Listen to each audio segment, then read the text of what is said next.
Excel has many financial functions that are very useful to use to manage one's personal finances. Before we actually get into a whole bunch of definitions, let's go right to an example of a financial function, and then we'll fill in the details as we need them. Assume we're going to be borrowing money to finance a car, and what we have at this point is $30,000 we'd like to loan. We're going to be paying an interest rate of only 2%, and the term of the loan is 4 years. We'd like to know what our monthly payments would be. Now you see over here, it says here the monthly payments will be $650.85. Well, how do we obtain that? How do we know that? Well, we're going to make use of a very useful financial function called PMT, payment function. Let's see how this operates. The amount borrowed, we just type in. The interest we type in. The term of the loan, in this case, is 4 years, we type in. And the monthly payments is given by the following function, equals PMT. That's the payment function. And there are 3 values that have to be input. One is, in this case, C4 divided by 12. C4 refers to the interest rate, and since we're going to be using monthly payments, we're going to convert the interest rate to a monthly payment, which would be C4 divided by 12 months. Comma. The next item says C5 times 12. C5 times 12 refers to how many months is the loan going to be. In this case, it's 4 years times 12, which is 48 months. And the last value here, which is minus C3, basically refers to the amount that we have borrowed, and in a sense, we now owe $30,000, so it's a negative sign. We are in the red.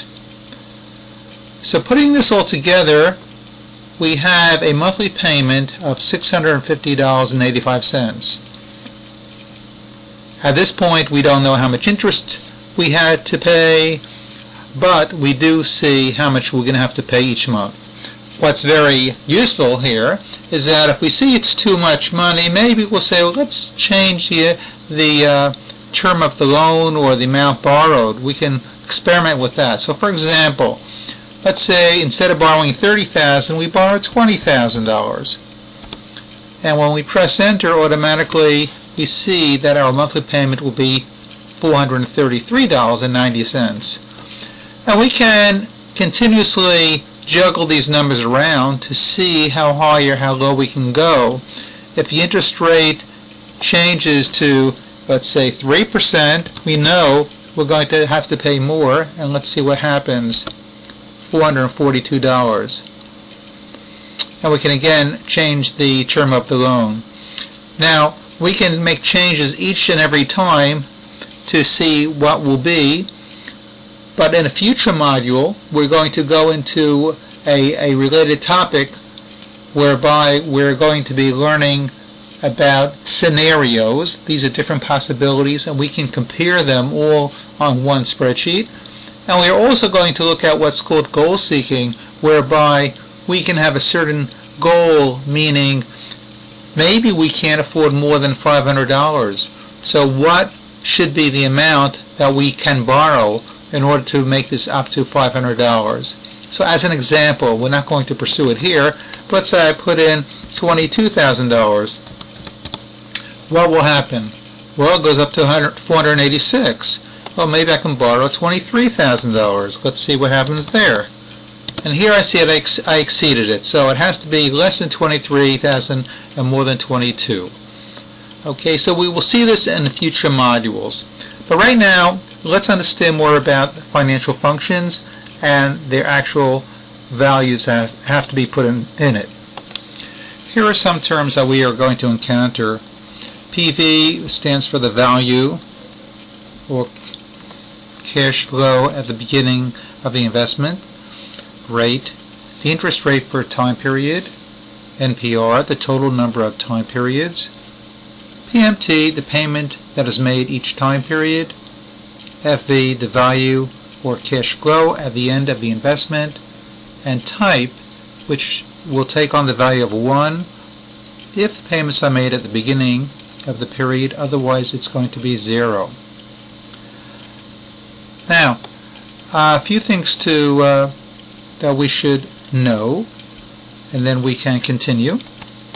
We just saw that the function we used, the financial function, calculated the payment for a loan, but we should remember it's based on constant payments and a constant interest rate.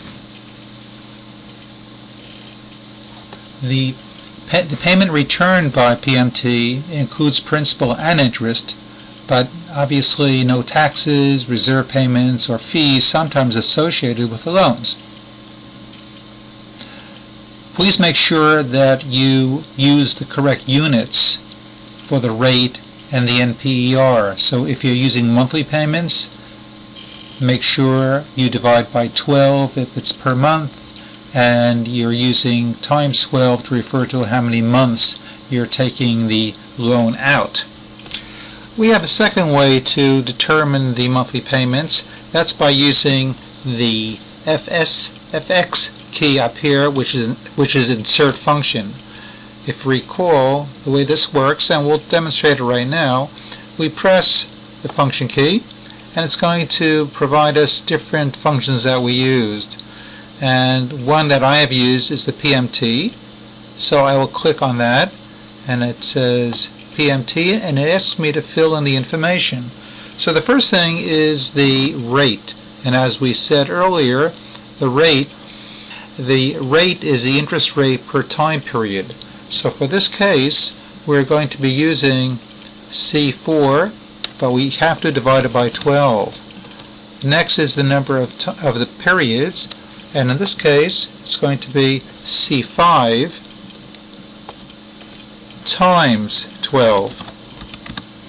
And finally PV, we're putting in the negative value in front of the C3,